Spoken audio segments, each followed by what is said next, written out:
درانی صاحب میں آپ سے شروع کروں گا، کیونکہ جب عوام گلہ شکوہ کرتی ہے اور کہتی ہے کہ جی آج 78 برس بعد یا 79 برس بعد ہم جہاں پہ کھڑے ہیں اس میں سیاستدانوں کا کافی بڑا کردار ہے،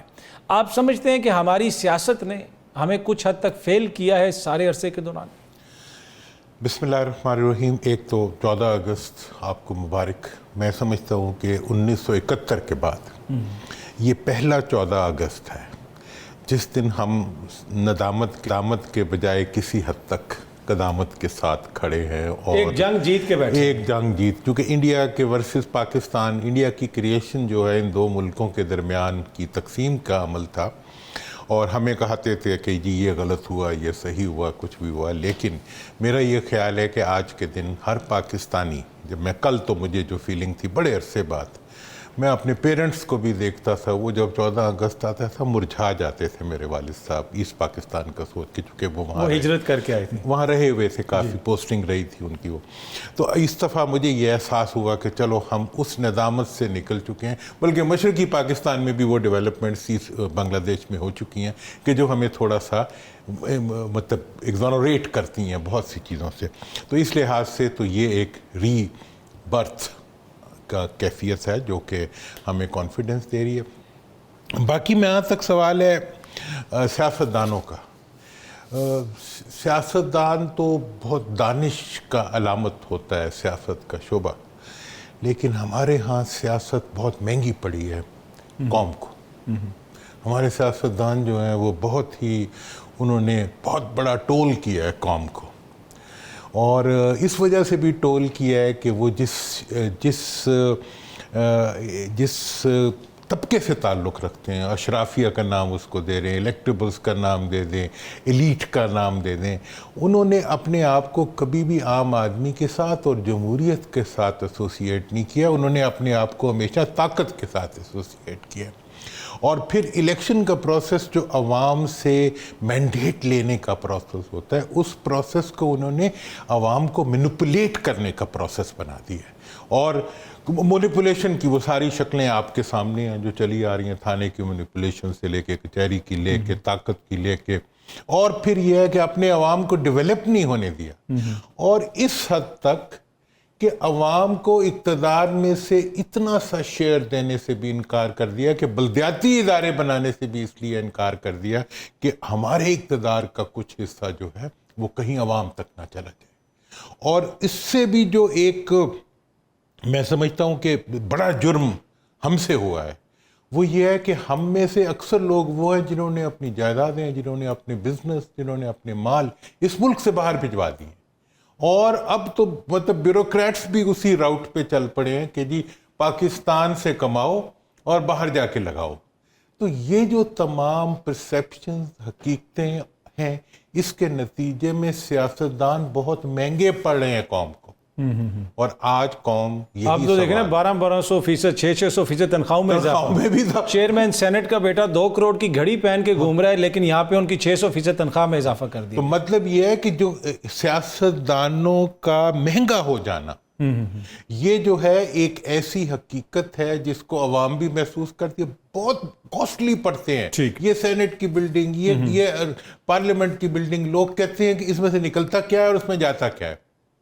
اب نکلنے کے لیے اندر جانے کا راستے بھی انہوں نے اپنے کنٹرول میں کر لیے ہیں،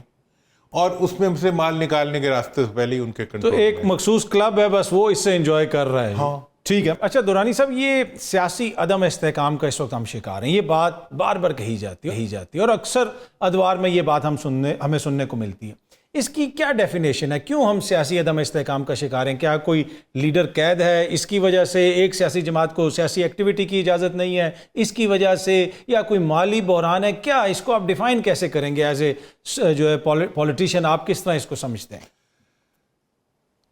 حضرت صاحب، میرے خیال میں جو یہ عدم استحکام ہے اس کا وجہ عدم نظام کی ہے۔ جب کوئی بھی فرد، رسول اللہ صاحب نے بڑی اچھی بات کی کہ افراد اور ایک جو سیاستدان اور فرد کی ذمہ داری ہے یہ چیز، لیکن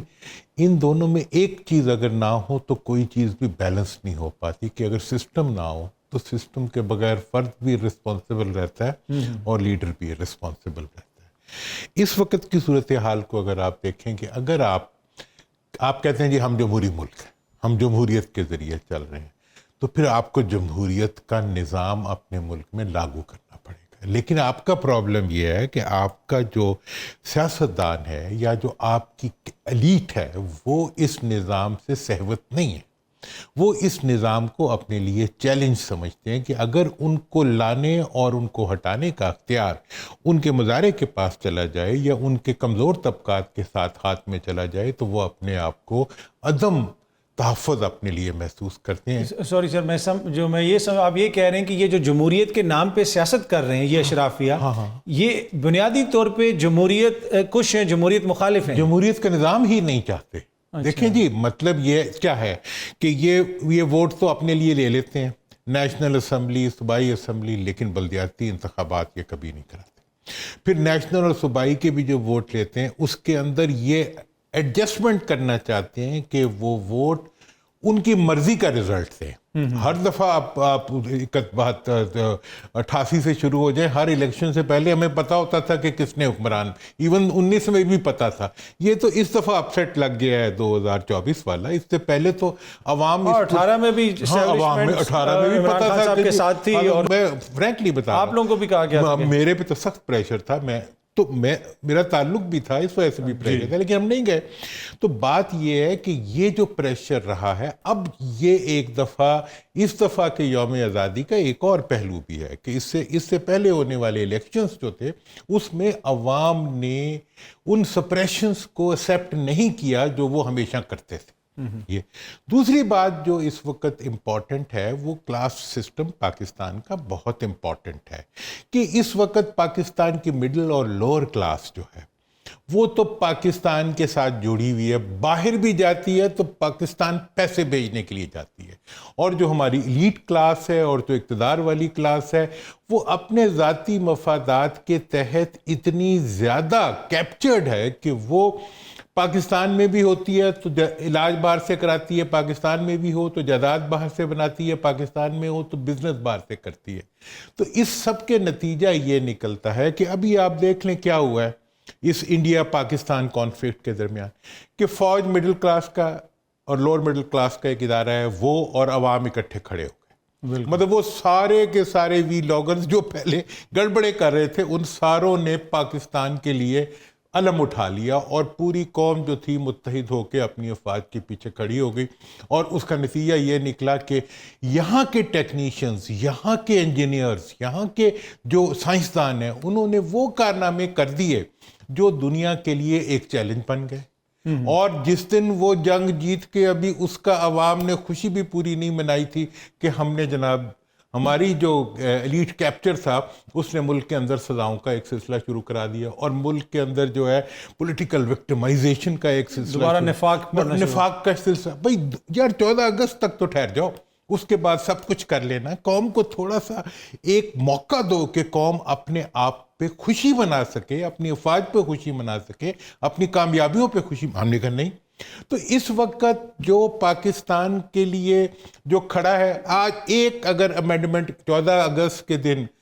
ملک کے لیے وزیر اعظم یہ سب مل کے ایک مہربانی کر دیں کہ یہ اعلان کر دیں کہ وہ افراد جیسے آپ ڈوئل نیشنلٹی کو نہیں چھوڑتے نا جی اسمبلیوں میں اور حکومت، آپ یہ اعلان کر دیں کہ جن کی جائیدادیں اور جن کے بزنس ملک سے باہر ہیں وہ ملک کے اقتدار میں شراکت نہیں کریں گے. آپ کہیں گے جی تو بچے گا کوئی نہیں. وہ یار بہت سے لوگ بچ جائیں گے، یہ بچ جائے گا، وہ بچ جائیں گے، 25 کروڑ عوام بچ جائیں گے. آپ ملک کے مفادات کو، اور آج پاکستان کا کرائسس کیا ہے؟ پاکستان سوئی نہیں بنا سکتا، پاکستان ایکسپورٹ نہیں بڑھا سکتا، پاکستان ایٹم بم بنا سکتا ہے، پاکستان میزائل بنا سکتا ہے، پاکستان اپنے دفاع کے لیے جانیں دے سکتا ہے، پاکستان ایئر ڈیفنس سسٹم بنا سکتا ہے. پاکستان کا جو ایک عام بچہ ہے وہ ایک سائے وار فیئر سے لے کے ایک مطلب اے آئی بیسڈ وار کے ذریعے جو ہے ملک کو فتح دلا سکتا ہے. نہیں دلا سکتا تو اس ملک کا حکمران اس ملک کی معیشت کو قرضوں کے علاوہ کچھ نہیں دلا سکتا. ٹھیک ہے. اچھا دورانی صاحب، یہ جو سیاستدانوں کے حوالے سے ہم گفتگو کرتے ہیں کہ وہ بلدیاتی الیکشنز بھی نہیں کروانا چاہتے، یہ بھی نہیں کرنا چاہتے، وہ بھی نہیں کرنا چاہتے، پر ایٹ دا سیم ٹائم وہ اقتدار کو انجوائے کر رہے ہیں، لیکن لانگ ٹرم میں یہ ان کے اپنے لیے کتنا خطرناک ہے یہ چیز؟ کیا یہ سسٹینیبل ہے؟ اور دوسرا ایک دو جملوں میں یہ بھی بتائیے گا کہ یہاں سے اب ہم نے آگے کس طرح جانا؟ میں سیدھا آگے پہ آ جاتا ہوں، اس میں اس کا جواب دیکھیں سر. پہلی بات تو یہ ہے کہ اگر سیاسی نظام کو ٹھیک کرنا ہے تو آپ کو قومی، صوبائی اور بلدیاتی انتخابات بیک وقت ایک ہی قانون کے تحت، الیکشن کمیشن کے تحت کرانے پڑیں گے، چونکہ سیاستدان کبھی تیار نہیں ہوتے صوبائی حکومتیں بننے کے بعد. اچھا، ویسے اگر ہم نئے صوبے بھی اس میں شامل کر لیں تو اس میں کوئی بات ہے؟ وہ پھر ڈسکشن تھوڑی سی بکھر جائے گی، اس پہ میں وہ میرا ہے ٹاپک، لیکن میں اس پہ ایک تو پہلی بات یہ. دوسری چیز جو ہے، جہاں تک سوال ہے اب آ جائیں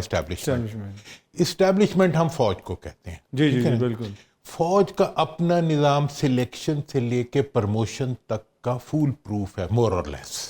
ایک جگہ آ کے وہ ارتھ ہو جاتا ہے نظام، جہاں پہ آرمی چیف کی تعیناتی ہوتی ہے. بھائی آپ آرمی چیف کی تعیناتی کا سسٹم سیاستدانوں سے اللہ کے واسطے لے لیں، انہوں نے آپ کی نسلوں تک کو خراب کر دینا. مطلب اب کہتے ہیں جڑا چیف اسی بزنس والا لے آنے وہ ٹھیک رہندا ہے تے دوجے. سر مسئلہ یہ کہ ادھر ملک میں بزنس مینوں کو مسائل ہوں تو وہ بھی جا کے فیلڈ مارشل سے ملتے ہیں، وہ کہتے ہیں جی اسحاق ڈار ٹائم ہی نہیں دیتے، وزیر اعظم ٹائم ہی نہیں. نہیں وہ اپنے بزنس سے فارغ ہوں تو ان کو دیں، ان کے. تو اس لیے دوسرا جو سجیشن ہے ہماری، میں تو اسٹریٹ بات کر رہا ہوں، دوسری سجیشن یہ ہے کہ یہ جو انٹر ڈیپینڈنس ہے، اور جب آپ دیکھ لیں کہ جتنی گڑبڑ شروع ہوتی ہے، میرا بندہ تیرا بندہ، مطلب جنہوں نے سیاست کو موروثی بنا دیا ہے، جنہوں نے جمہوریت کو موروثی بنا دیا ہے، وہ بہر صورت کوشش کریں گے کہ فوج کو بھی کسی طرح اپنے موروثیت کے کنٹرول میں لے آئیں. اور ایک چیف کی اپوائنٹمنٹ کے وقت، اس وقت کے پرائم منسٹر نے کہا یہ بڑے چنگے نے، انہوں نے پراپرٹی تے بزنس انٹرسٹ ہے، another فلاں بھی پراپرٹی. مطلب یہ جو اپروچ کے ساتھ جب آپ کرتے ہیں. اور تیسری چیز جو بڑی امپورٹنٹ ہے اس سارے سلسلے میں وہ یہ ہے کہ آپ نے سیاست کو جمہوریت کی طرف لے جانا ہے، آپ نے اپنی جو اسٹیبلشمنٹ ہے اس کے ڈومین میں رکھنا ہے. اور تیسری چیز جو آپ کی معیشت ہے اور آپ کے ملک کا نظام کو آپ نے امپروو کرنا ہے، تو اس کے لیے آپ کو یہ شارٹ سرکٹ ختم کرنا پڑے گا چوری کا، کہ اسٹولن ایسٹس گوئنگ ابراڈ، اس کو روکنا پڑے گا. باقی بزنس کے لیے لے جائے تو پھر بزنس کریں، ہم پہ حکمرانی نہ کریں. باخبر رہنے کے لیے سنو نیوز کا یوٹیوب چینل سبسکرائب کریں اور بیل آئیکن پہ کلک کر دیں.